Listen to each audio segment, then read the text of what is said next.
After the break, I will sit down with Suleiman Gumi, representing Gumi Bukuyum Federal Constituency of Zamfara State, to talk more about the frightening trend of insecurity, especially the talks of amnesty for bandits. My guest is also in the front line of these talks with bandits.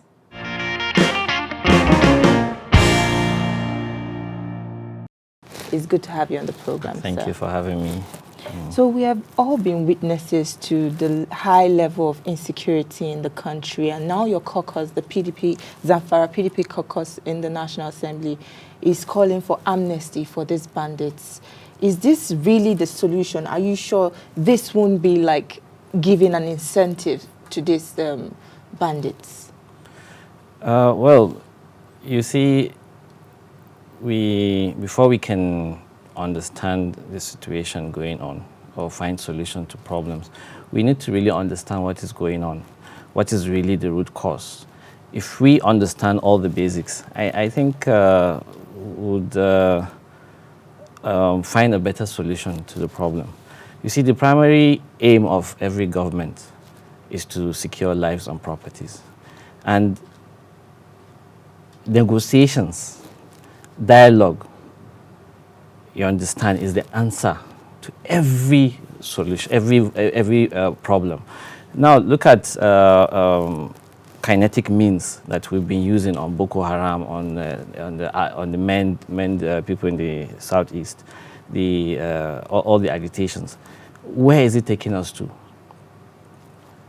It's not taking us. It's dragging longer than it's supposed to. Look at Boko Haram. We're looking at over 10 years of killings daily. And every conflict ends with dialogue. When you're negotiating terms of surrender, it's a negotiation. It's a dialogue. You arrive at a treaty at an accord. This is what you hope to achieve at the end of every war. So why not explore the non-kinetic means? If it doesn't work, then you go to kinetic means. So what is their grievance, actually? Since you're mentioning that there is something behind it, what are these reasons? This is something that has taken years to come together to what we have now. We created a monster over time. You see, you and I, every Nigerian has seen 13-year-olds, sometimes 10-year-olds rearing cattle on the street. Have we ever asked, why is he not in school? Now, 5-10 years down the line, that same young man is somewhere in the bush, not educated, vulnerable to any incentive by criminals. But is this not sort of making excuses for them? When you don't take to your responsibilities, then you have to own it first. Then you can now look at solutions. When you don't educate people, it's the responsibility of the government to educate. Everyone is the entitlement of every child. And we leave these people in the forest, in the bush, rearing cattle with any form of education. What do you expect when they grow up with nothing to do? You see the issue, cattle rustling, banditry, kidnappings. These have roots in different directions. Now look at how the banditry started, or the kidnappings. At first, they used sticks and knives to kidnap. Gradually, they started borrowing guns from gun runners around town. Then they bought their own guns, and they went into full-time kidnappings and banditry. You see, it's a progression. Now, what we have in Zamfara, there are two stories to it. We have the bandits, and we have the normal Fulani people that have been stereotyped, have been, they have been maimed and killed when they come to town because they are being stereotyped as Fulani people. And they are arming themselves to protect themselves from such harm, even from the bandits in the forest, because the government is not there to protect them and their belongings. And when they go to town, they are being prosecuted, so they have to protect themselves. I'm not making excuses for them, you understand? But this is what I learned directly from them. Why do they feel that, killing other people, innocent people, is the answer, or is the only way they can get government attention? You see, that's what I'm telling you, it's a complex situation. Now, look at what happened in just yesterday in Edo State. where I think there was an issue with someone with a Hausa community. And just yesterday, the whole community is being raised. The house is burnt. Some of them killed. According to the audio of the person recording that, they killed them, they used machete to kill them, and one person was still alive. You know, that is, I don't know, this is the situation we're in this country. Yeah, they kill you, you attack. And one thing we learned from the Fulanis, they don't attack first. When you touch them, they retaliate. It's always And when you say when you touch them, what do you really mean? You know, in Zamfara, we have these volunteer groups. We call the vigilantes. They normally attack them when they come to town because of the crisis, the banditry. So, and they are being profiled as all bandits. All Fulanis are bandits, according to what they see. So if they see a Fulani man in the market, they maim him, they kill. They sometimes cut the limbs, put on the body, and burn the person alive. You know, and these are the kind of things they are seeing, the persecutions they are getting in towns. So they retreated back to the bush. Okay, we can't come to the market. You can't come to the forest. You see, if there is no justice, if our justice system is not working properly, then you are bound to have this kind of retaliations. People, you kill one and they take revenge like that continuously, and it grows bigger and bigger. And these are a set of people that all their lives are not mixed with people. They're in isolation, so to say. And when you kill them without them knowing the reason why you are killing them, then you are asking for trouble from them. You know, they used to be peaceful people. We're talking about lives. These people have dealt with lives. You know, people have lost loved ones to them. And this still remains a crime, even if they have grievances. The problem is both sides. They have lost loved ones too. You see, there's in Niger State, a bomb was dropped in one of their hamlets. It killed women, children, old men that are within. What is their crime? If one of their sons is a kidnapper or whatever, what is the crime of the old man and the kids? Are there no better ways to put forward their grievances? That's the problem. You see, do you know that organizations like IPCR are supposed to even find ways to understand where there's going to be possible conflict? And there are places where you and I can go and lay our complaints. Even people in the cities don't even know these places. What more people that are not educated, that are living in the forest? They don't have a mouthpiece. They don't even know where to go and lay their complaints.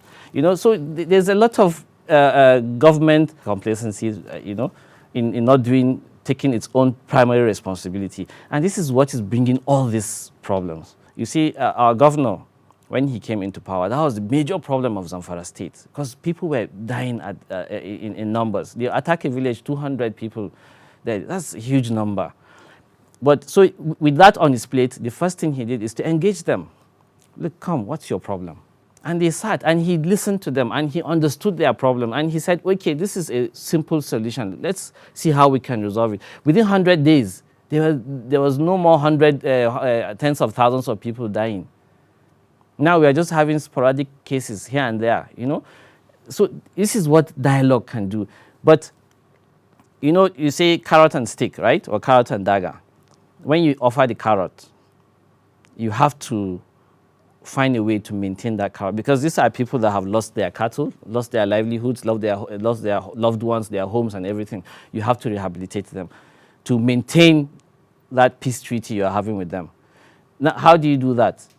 It takes a lot of resources that government alone can do. So as a good gesture to what he is doing, the government can give them amnesty, rehabilitate them, give them incentives to reintegrate back into the society. And that's what amnesty will do. So how comes we're not talking about providing succor to the victims of these bandits? Why are we so fixed on You see, you have to stop the bleeding first. Just like doctors will come. When you come to a doctor with a bleeding wound, what does he do? Stop the bleeding first. When you stop the bleeding, then you can look at other problems, right? This is what amnesty would do. That's why if you have 1,000 orphans today because of the past crisis, you don't want to have another 1,000 before you solve the problem. Even if you are going to kinetic means, you want to fight them, and they will kill, they will be killed, the army would lose lives, everybody would. But if you draw a line, just like what is happening in Zamfara, the whole process is now on standstill. And that's all it takes. So you see, we can heal the country through dialogue, through reconciliation. Well, Honorable, that's a lot to be said, but we'll Yes. have to go on a short break right now. We'll be right back.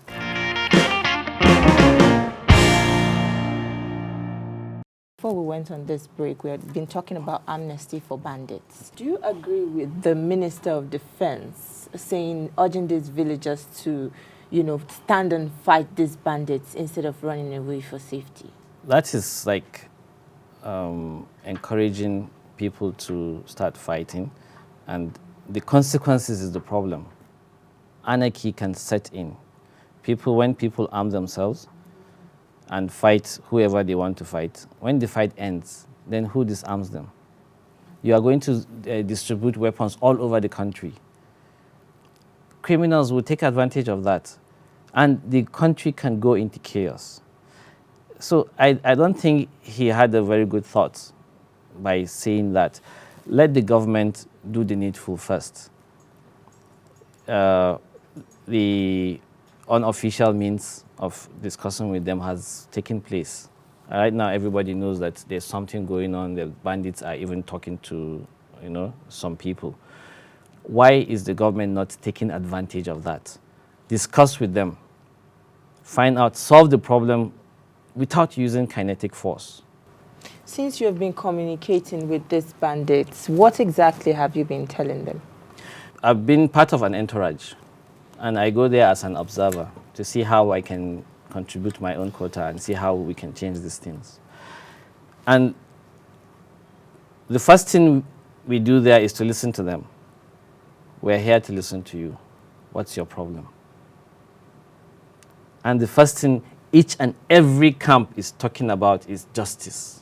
We want justice. We don't want to be killed extrajudicially. Look, we want, if you get a criminal, a bandit, or a kidnapper, take him to the courts. Let the court decide the fate. Nobody would say anything. But once you get someone, either innocent or guilty, you cut off the limbs and burn the body without going through the justice system, then you're asking for trouble. When the army comes to a village because they are pressed to act, they come to any hamlet they see in the bush and drop a bomb and kill all the civilians there, innocent people. Now, if one child survives there, you have created one extra enemy, someone that has no reason to live, someone that wants to take revenge on that bomb you are dropping doesn't say army alone. It says the rest of the world is killing us. That means you are creating monsters. And those boys will look for who would help them, and you say, okay, look, you've lost your parents, you've lost everyone, come, join us so that we fight together. He will pick arms. And because he believes the same person that dropped that bomb is coming to kill him too. And that's why we're saying a chunk of the bandits, the kidnappers we have, the Fulanis in the bush, are fighting for self-preservation. A chunk of them are the actual bandits. And even within themselves, within the camps, the bandits do attack these ones. And in fact, that's how cattle rustling started. This is from reliable information. Those bandits would rustle cattle from ordinary Fulani folks in the bush that live on their cattle. They will rustle their cattle, take them from point A to B. Then other people, not Fulanis, would load them on trucks and transfer them to other parts of the country and sell them and make money out of theft. Now, this family that is left without means of livelihood, and they have young ones, boys, nothing to do in the bush, no education, nothing. What happens? They form a group too. Okay, you from a village, they form a group. And what do? They go into rustling. At first, before they started arming themselves, they were hiring guns. They were hiring guns from who knows. Sometimes I'm sure we've heard stories where armed robbers or kidnappers are caught and they say they borrowed guns from police. They'll borrow, pay. Sometimes we've seen several videos of DSP, Gimba or something like that saying... Honorable, how did we get here? How did this get to this point? Our negligence. Everyone is complicit. Everyone is guilty of that. We neglected them. We allowed them to grow from being simple cattle herders to the armed herdsmen. It took years in formation, and nothing was done along the way. And nothing is being done apart from using kinetic force to even increase their resolve to arm themselves better to face the challenge, you know. And that is what we want. Let the cycle of violence stop. If Zamfara can have peace within 100 days through dialogue, then I believe before the end of this regime, they can bring peace to the country through dialogue. Well, there are claims that most of these bandits are not even Nigerians. They are foreigners who found their way into our forest through our porous borders. Is this true? There's a migratory route from Cameroon through Nigeria all the way to the southwest. They normally move. And every time they are moving, there's always bound to be farmer-herder conflict. They sleep over in a farm, the cattle eat at night, and they leave. And that's trouble. Sometimes they are being caught. Sometimes the farmers act out of anger. They kill the Fulanis, and sometimes kill the cattle or cut them away, or herd them away. And when that thing happens, and the government doesn't intervene, 5-10 years later, they come for revenge, and you'll be shouting, herder, killer headsmen, killer headsmen. But we didn't do what we were supposed to do when a particular incident happened. That's mostly the case. But if eventually the government grants amnesty to these bandits, what is the assurance that this will not worsen the situation and give rise to fresh groups? You see, if there is justice in the land, there won't be agitations. Even if there are agitations, they will be channeled through the right quarters. The National Assembly, we have a committee responsible for that. You don't know that, because somebody is not doing their work very well. To educate people, look, if you have a grievance, this is where you need to go and report, so that they can be addressed. Nobody is doing that.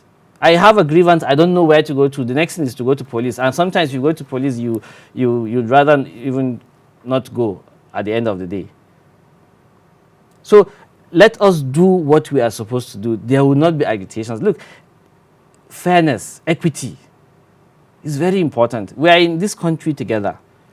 Everyone has a right. Now, if you're sharing anything you're sharing, you should consider every tribe, every religion, we should, in fact, we have to rethink how we live. Because once there's no equity, there would be agitations. If agitations are not addressed, there's bound to be violence. So what do we need to do is to go back to the drawing board. Let's hold judges accountable. Let's hold police. Let's hold army. Let's hold every political office holder accountable.